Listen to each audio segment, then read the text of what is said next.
Hello everyone, good morning. I think all of you are fine. Alhamdulillah, I am also fine with the grace of the Almighty. আজকের ক্লাসে আমরা past simple tense নিয়ে কথা বলবো। গত ক্লাসে বলেছিলাম present simple নিয়ে, ওকে? খুবই সহজ একটা জিনিস আমরা আগে খেয়াল করব। past simple মানে হচ্ছে যেটা পুরোপুরি শেষ। আমি তোমাদেরকে ছোট্ট একটা এক্সাম্পল দিয়ে বোঝানোর চেষ্টা করব। সেটা হচ্ছে past simple হচ্ছে এমন একটা ইনসিডেন্ট যেটা পুরোপুরি শেষ। ধরো আগের ঘটনা যেটার কোনো রেস্ট নাই। আমাদের স্বাধীনতা যুদ্ধ হয়েছিল 1971 সালে 1971-এ আমাদের যে লিবারেশন ওয়ার ছিল বা ওয়ার হয়েছিল সেটা এখন আর এক্সিস্টিং নাই, সেটা পুরোপুরি শেষ। তুমি গতকালকে খাবার খেয়েছো, সেই খাবারটা এখন আর তোমার পেটে নাই। লাস্ট ইয়ারে তুমি কোথাও বেড়াতে গিয়েছো দেশের বাইরে। সো এই ঘটনাটা মানে যেটা পুরোপুরি শেষ, যেই ঘটনাটা যেই ইনসিডেন্টটা কমপ্লিটলি কমপ্লিট, সেটাকে আমরা বলবো পাস্ট সিম্পল। আমরা লিখি কমপ্লিটলি কমপ্লিট, কমপ্লিটলি কমপ্লিট। ওকে, বোঝা গেল? তার মানে যেই ঘটনাটা পুরোপুরি শেষ সেটাকে আমরা বলবো সিম্পল পাস্ট। আমি স্ট্রাকচারটাও তোমাদেরকে লিখিয়ে দেই, খুবই সহজ, যদি এগুলো বইতে ওভাবে নাই। ওকে, প্রথমে সাবজেক্ট, তারপর ভার্বের পাস্ট ফর্ম বা V2, তারপর অবজেক্ট। এই আমাদেরকে দুইটা জিনিস মনে রাখতে হবে। একটা হচ্ছে ঘটনাটা বা টাইমটা আমাদেরকে মনে রাখতে হবে, because tense deals with time. Tense মানে হচ্ছে টাইম অফ অ্যাকশন, কোন কাজটা কখন হলো সেটা ডিটারমাইন করা হচ্ছে টেন্সের কাজ। আর আরেকটা জিনিস যেটা, সেটা হচ্ছে তুমি তো সেন্টেন্স দেখে বুঝবে এটা কোন টেন্স, সেক্ষেত্রে তোমাকে স্ট্রাকচারটা মনে রাখতে হবে। প্রথমে সাবজেক্ট বসবে, তারপর ভার্বের পাস্ট ফর্ম বসবে, তারপর অবজেক্ট বসবে। ওকে, সো এবার শুরু করছি। Read the following text and look at the underlined verbs. Okay, my father worked in a bank when we lived in Munshigঞ্জ। সো আমার বাবা কি করতেন? একটা ব্যাংকে কাজ করতেন, মানে এখন করেন না, আগে করতেন। when we lived in Munshiganj, এখনো আমরা মুন্সিগঞ্জে থাকি না, যখন আমরা মুন্সিগঞ্জে থাকতাম তখন আমার বাবা ব্যাংকে চাকরি করতেন। ওকে, then he started a business in Dhaka and at one stage we moved there. তারপর তিনি কি করলেন? দেন হি স্টার্টেড আ বিজনেস, তারপরে তিনি একটা ব্যবসা শুরু করলেন, মানে আগে শুরু করেছেন। Then he started a business in Dhaka and at one stage we moved there. আমরা চাইলে এটাকে আন্ডারলাইন করতে পারি। তারপর আমরা কি করলাম? ঢাকায় মুভ করলাম। তার মানে এগুলো পুরোটাই আগের ঘটনা, এখনকার ঘটনা না, মানে পুরো ঘটনাটা শেষ। Rafiq was in class 6 when his mother died. আবার দেখো, রফিকের বয়স ছিল, রফিক তখন 6ষ্ঠ শ্রেণীতে পড়তো, ক্লাস 6-এ পড়তো যখন তার মা মারা গিয়েছিলেন। তার মানে রফিক এখন পড়ছে না, এখন ক্লাস 6-এ সে পড়ছে না, আর তার মাও এখন মারা যায় নাই, আগে মারা গিয়েছে। সো দুটোই হচ্ছে past. Bangladesh won ICC trophy in 1997। ও, খুবই এক্সাইটিং। আমি তখন ক্লাস 6-এর স্টুডেন্ট। হ্যাঁ, তখনকার দিনে তো আসলে টেলিভিশন অ্যাভেলেবেল ছিল না। 1997-এর কথা বলছি, যখন আমরা কি করলাম? আইসিসি ট্রফি চ্যাম্পিয়ন হয়েছিলাম কেনিয়াকে হারিয়ে। হ্যাঁ, সো অনেক অনেক পুরনো ইতিহাস। Then I was a student of class 6 1997-এ। তখন টিভিটা অ্যাভেলেবেল ছিল না, টিভিটার অ্যাভেলেবিলিটি অনেক কম ছিল। আমি তখন গ্রামে ছিলাম, আমার গ্রামের বাড়িতে ছিলাম। তখন আমরা একটা টুইন ওয়ান ছিল আমাদের, সেটা হচ্ছে টুইন ওয়ান মানে হচ্ছে একটা হচ্ছে, এখন তো ক্যাসেট নাই, আগে ক্যাসেট ছিল। তোমরা অনেক কিছু দেখো নাই, এখনকার জেনারেশন অনেক কিছু দেখে নাই। ওই ক্যাসেটের মধ্যে ফিতা থাকতো, ফিতার মধ্যে এক ধরনের রিলের মতো ফিতা থাকতো, ওই ফিতার মধ্যেই গানগুলা রেকর্ডেড থাকতো। যেমন একজন সিঙ্গারের গান যখন রিলিজ হয়, এখন যেরকম তোমরা ইউটিউবে দেখতে পাও, তখন কিন্তু এরকম ছিল না। তখন আমরা ওই ক্যাসেট কিনে কিনে শুনতে হতো। আর আমাদের একটা টুইন ওয়ান ছিল, আমার মনে আছে টুইন ওয়ানের মধ্যে রেডিও শোনা যায় অ্যাজ ওয়েল অ্যাজ কি গানও শোনা যায়, ক্যাসেট চালানো যায়। সো টুইন ওয়ানে আমি শুনেছিলাম, তখন বাংলাদেশের শেষের দিকে এসে 1 বলে 1 রান দরকার ছিল। এটা খুবই ক্রুশাল একটা মোমেন্ট ছিল বাংলাদেশের জন্য। পরবর্তীতে বাংলাদেশ আইসিসি ট্রফিতে চ্যাম্পিয়ন হয়ে সরাসরি বিশ্বকাপে বা বিশ্ব ক্রিকেটে খেলার যোগ্যতা অর্জন করে 1999 সালে প্রথম খেলেছিল Bangladesh. So it was a nostalgic event. Okay, so Bangladesh won ICC trophy in 1997. That time all cricket fans celebrated the event very much. Even এরকম হয়েছে ঢাকা শহরে তো রঙের ছড়াছড়ি হয়েছিল, গাড়িতে মানুষ যাচ্ছে আর মানুষ উৎসব করতে গিয়ে রং দিয়ে তাকে একেবারে ধুইয়ে দিয়েছে, এরকমও হয়েছে। অনেক মজার ঘটনা ছিল, অনেক মানে বাঙালি জাতি প্রথমবারের মতো বিশ্বকাপ খেলবে অন্যরকম। ধরো বাংলাদেশের ফুটবলের কথা যদি আমরা চিন্তা করি, ওয়ার্ল্ডে অ্যারাউন্ড 205-6টা দেশ আছে, তার মাঝে বাংলাদেশের র্যাঙ্কিং ধরো 180-র নিচে, 184-85 এরকম। তার মানে এই দলটা যদি 50-র মধ্যে চলে আসে অথবা ওয়ার্ল্ড কাপে কোয়ালিফাই করে, কেমন খুশি হব আমরা। ঠিক তেমনি বাংলাদেশেরও ক্রিকেটে এরকম অবস্থা ছিল, হঠাৎ করে একটা উত্তরণ হলো, আর সেটারই বহিঃপ্রকাশ হয়েছিল এই সেলিব্রেশনের মধ্য দিয়ে। তাহলে দেখো বাংলাদেশ ওন একটা ভার্ব পাস্ট টেন্সে আইসিসি ট্রফি 1997, মানে 1997 সালের ঘটনা, মানে অনেক আগের ঘটনা। That time all cricket fans celebrated the event very much. So ওই সময়কে নির্দেশ করছে, এটাও কি আগের ঘটনা, সেজন্য সেলিব্রেটেড হয়েছে। ইন্টারভিউয়ার বলছে ওয়েন ওয়ার ইউ বর্ন, তুমি কখন জন্মেছিলে, তোমার জন্ম হয়েছিল কবে। ইন্টারভিউ বলছে, ইন্টারভিউই মানে যে ইন্টারভিউ দেন, ইন্টারভিউয়ার মানে যিনি ইন্টারভিউ নেন, আর ইন্টারভিউ মানে যিনি ইন্টারভিউ দেন। ধরো আমি চাকরি চাই, সো আমি কোথাও গেলাম ইন্টারভিউ দেওয়ার জন্য, যিনি আমাকে প্রশ্ন করলেন তিনি হচ্ছেন ইন্টারভিউয়ার। তিনি বলছেন হোয়েন ওয়ার ইউ বর্ন, তুমি কখন জন্মেছো। আর আমি হচ্ছি ইন্টারভিউই, আমি ইন্টারভিউ দিতে গিয়েছি, আমি বলেছি আই ওয়াজ বর্ন ইন 2001, আমি বললাম যে আমার জন্ম হয়েছে 2001 সালে। এবার দেখো মাই uncle visited many countries of Europe when he had a job in England. So আমার আঙ্কেল, মামা বা চাচা visited many countries of Europe, ইউরোপের অনেক দেশে ভ্রমণ করেছেন। আমরা জানি যে ইউরোপ মানে হচ্ছে ইউরো, তাই না, ওদের ইউরোপিয়ান ইউনিয়ন একটা একটা কি বলা যায়, একটা আঞ্চলিক সংগঠন আছে ইউরো যেটাকে আমরা বলি, হ্যাঁ, একটা সংগঠন বা একটা ভিসাতে অভিন্ন ইউরোপ করার জন্য তারা এটা করেছে। একটা ভিসা হলে তুমি 30টা দেশে ঘুরতে পারবে, অ্যাকসেপ্ট তুমি ইউরোপের মধ্যে গিয়ে ইংল্যান্ডে যেতে পারবে না, কারণ ইংল্যান্ডের জন্য আলাদা, তারা ইউরোপিয়ান ইউনিয়নের মেম্বার না, তারা ইউরোপিয়ান ইউনিয়নের ছিল, এখান থেকে বের হয়ে গেছে। সো এখন একটা ভিসা দিয়ে তুমি 30টা দেশে যেতে পারবে, এবং তাদের কারেন্সিও কিন্তু সেম, ইউরো। ওকে, সো এই জন্য বলেছে my uncle visited many countries of Europe when he had a job in England, তিনি যখন ইংল্যান্ডে কাজ করতেন, চাকরি করতেন। তাই এটাও পাস্ট, তাই না। Then what did you do last weekend, nothing much. এটা দেখো আমি একটা জিনিস বলে রাখি, there cannot be double past, there cannot be double negative. একটা মানুষকে যদি কেউ ফাঁসি দিয়ে মারে তাহলে তাকে আর গুলি করে মারার দরকার নেই, সে অলরেডি ডেড। ঠিক তেমনি ডিড দিয়ে চলে গেছে, ডু ভার্বের পাস্ট ফর্ম হচ্ছে ডিড, ডিড দিয়ে অলরেডি পাস্ট টেন্সে চলে গেছে, সেজন্য আর এখানে ডিড বসে নাই, ডু হয়েছে। So what did you do last weekend, nothing much, তেমন কিছু না। I only finished my homework, তার মানে ফিনিশড, মানে লাস্ট উইকে ঘটনা বলেছি, আগের ঘটনা পাস্ট, সেজন্য ফিনিশ না হয়ে ফিনিশড হয়েছে। Okay, clear? I think all of you are clear. যদি প্রবলেম হয় ফ্যাসিলিটেটররা আপনারা একটু কাইন্ডলি কী করবেন, একটু স্লো করে প্লে করবেন, স্টুডেন্টরা যাতে তাদের প্রয়োজন মতো আবার দেখতে পারে, তাদের প্রবলেমগুলোকে ক্ল্যারিফাই করতে পারে। এবার দেখো নোটটা দেখাচ্ছে এখানে, the past simple tense is used with reference to past time, মানে যেটা ঘটে গেছে already. Verbs used in the past simple tense are, কয় ধরনের ভার্ব আমরা ব্যবহার করি? 6 ধরনের। প্রথমে আমরা বি ভার্ব ব্যবহার করি, প্রেজেন্ট টেন্সে আমরা যেটা করতাম বি ভার্বের এম ইজ আর ব্যবহার করতাম, এখানে ইউজ করব ওয়াজ ওয়ার। তারপরে হ্যাভ ভার্ব ব্যবহার করি, হ্যাভ ভার্বের মধ্যে শুধু হ্যাড। প্রেজেন্ট টেন্সে যেমন হ্যাভ হইতে পারে আলাদা, I have, you have, they have, কিন্তু it has, she has, he has, John has, মানে থার্ড পারসন সিঙ্গুলার হলে আমরা হ্যাজ ব্যবহার করতাম, কিন্তু এখানে পাস্ট টেন্সে সবগুলোই হ্যাড, কোনো হ্যাভ হ্যাজ নাই। Action verbs in the past form, যেমন ওয়ার্ক থেকে ওয়ার্কড হয়ে গেল পাস্ট ফর্মে, ওয়ার্কড। তারপর কি লিভটা লিভড, স্টার্টেড, মুভড, তার মানে সবগুলোই পাস্ট ফর্মে ব্যবহার করেছি। তারপর আছে দেখো প্যাসিভ ভার্বস, যেমন auxiliary verb was were past plus past participle. Passive ভার্বের ক্ষেত্রে আমরা অক্সিলারি ভার্বটাকে বসাবো, তারপর ভার্বের পাস্ট পার্টিসিপল বসাবো।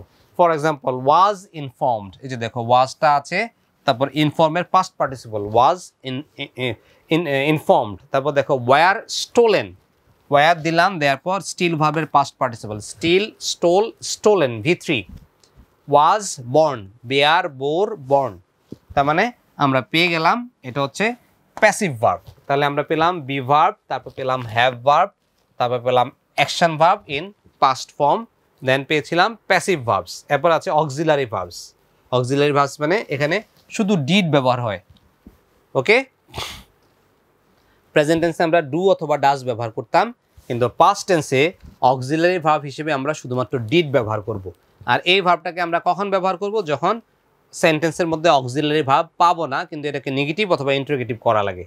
যেমন ধরো, what did you do last weekend, তাহলে এই সেন্টেন্সটাতে কিন্তু কি নাই? অক্সিলারি ভার্ব নাই। হোয়াট ওয়ার ইউ ডুইং দিলে আমরা ওয়ারটা পেতাম, কিন্তু এখানে অক্সিলারি নাই, সেজন্য আমরা ডিড দিয়ে করেছি। এটা আমি একটু আবার বলি, অক্সিলারি ভার্ব হচ্ছে ডিড।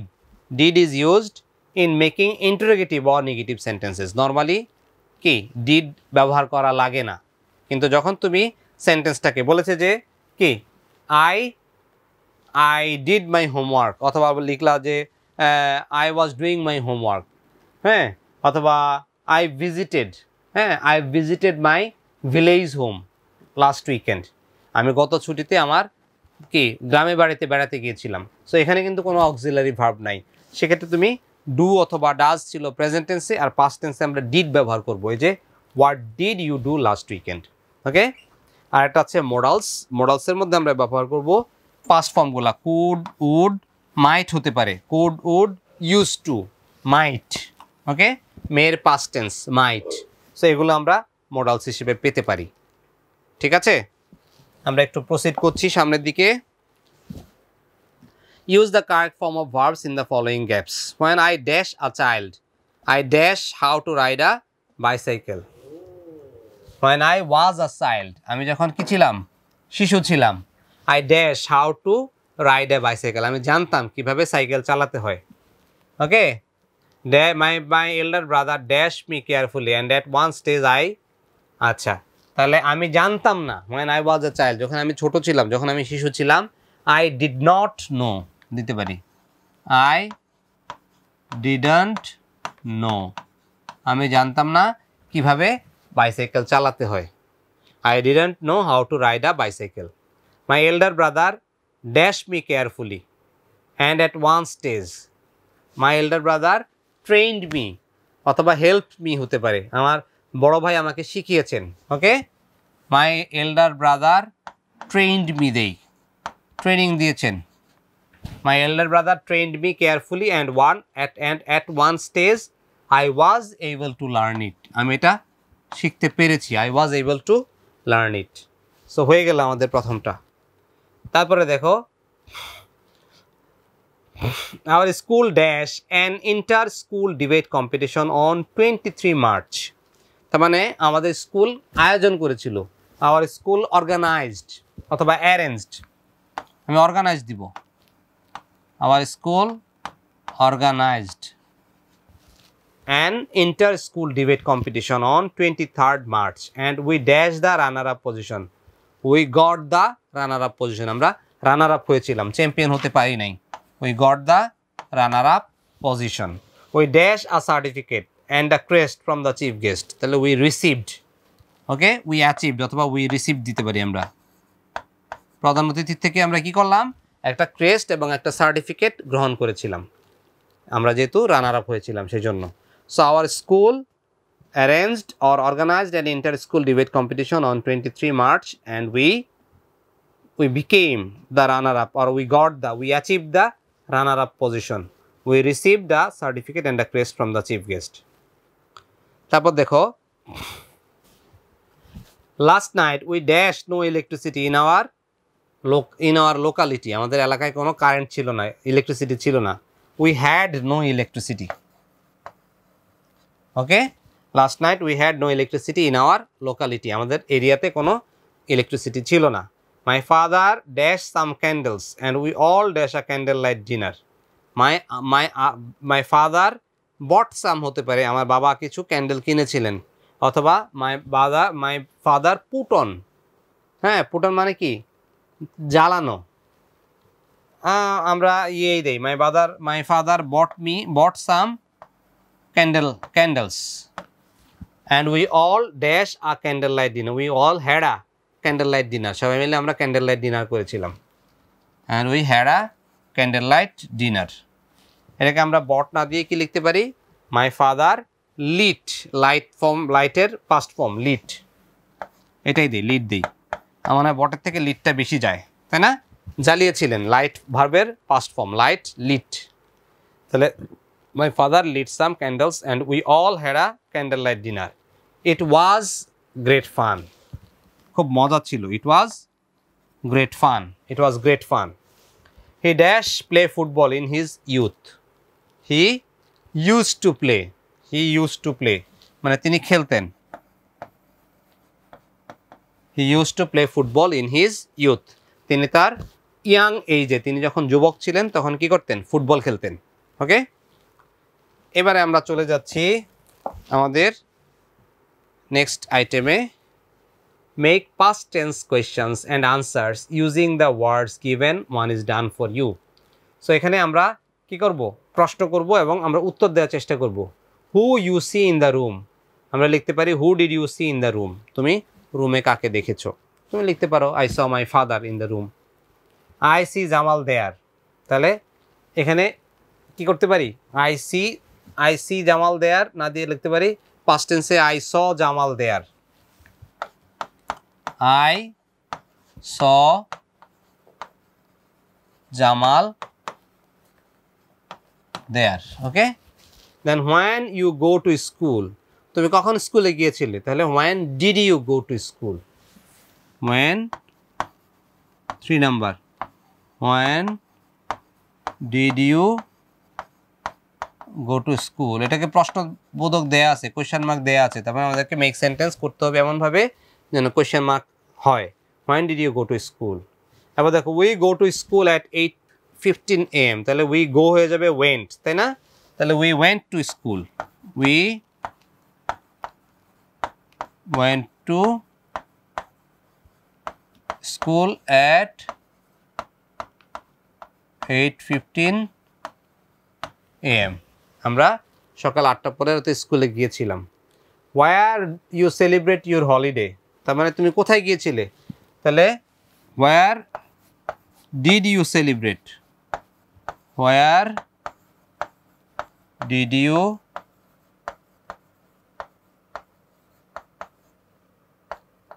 Celebrate your holiday. এবং এটাকে প্রশ্ন করবো আমরা, where did you celebrate your holiday.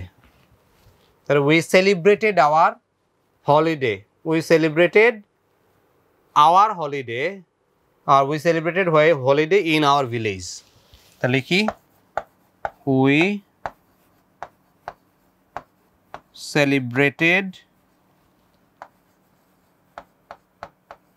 holiday in our village. Okay, why you come late to class, তার মানে why did you come late to class, তুমি কেন দেরি করে এসেছিলে? why did you come late to class, তুমি কেন ক্লাসে দেরি করে এসেছিলে? তাহলে I came late because it was raining in the morning, I came late because it rained day, it rained in the morning, সকালে বৃষ্টি হয়েছিল সেজন্য আমার আসতে দেরি হয়েছে। It rained in the morning. Okay, তাহলে say when your father promote as general manager, তার মানে when did your father, এখানে একটা did দিয়ে দিলে হয়ে যাবে, এখানে একটু লিখে দিলাম when did your father promote as general manager। তাহলে my father was promoted early this year, কারণ প্রমোশন নিজে নিজেকে দিতে পারে না, সেজন্য এটাকে প্যাসিভ ভয়েসে লিখবো আমরা, my father was promoted early this year. So এইভাবে আমরা করার চেষ্টা করব। আরেকটা আইটেম আমাদেরকে বলেছে যে write a paragraph on any one of the following using the past simple tense. তোমরা চাইলে লিখতে পারো আওয়ার লিবারেশন ওয়ার, আমাদের মুক্তিযুদ্ধ সম্পর্কে লিখতে পারো, কবে হয়েছিল, কার সাথে হয়েছিল, কতদিন স্থায়ী ছিল, তারপর কত মানুষ শহীদ হয়েছিল মুক্তিযুদ্ধে, তারপর কতটা সেক্টর হয়েছিল, ঢাকা কোন সেক্টরের মধ্যে ছিল, তারপর মুক্তিযুদ্ধের 7ই মার্চের ভাষণ নিয়ে লিখতে পারো, তারপর মুক্তিযুদ্ধের ঘোষণা কিভাবে হলো, কে ঘোষণা করেছিল, তারপর কবে নাগাদ আমরা পাকিস্তানি বাহিনীকে পরাজিত করেছিলাম, কোথায় সেই চুক্তিটা হয়েছিল। সো এই ইভেন্টগুলো নিয়ে এছাড়া the day I past my PSC exam, এটা তোমাদের ছিল না, সো এটা বাদ দিতে পারো। মাই লাস্ট ভেকেশন, তোমার গত ছুটি নিয়ে, ঈদের ছুটি নিয়ে লিখতে পারো। So you can try at your own. এটা যদি আমরা টেন্স ওয়াইজ ট্রাই করি তাহলে easily possible. So thank you very much for joining our class. I hope you enjoyed it, and very soon we are meeting with Future Simple. So till then, all of you stay safe. Allah Hafiz.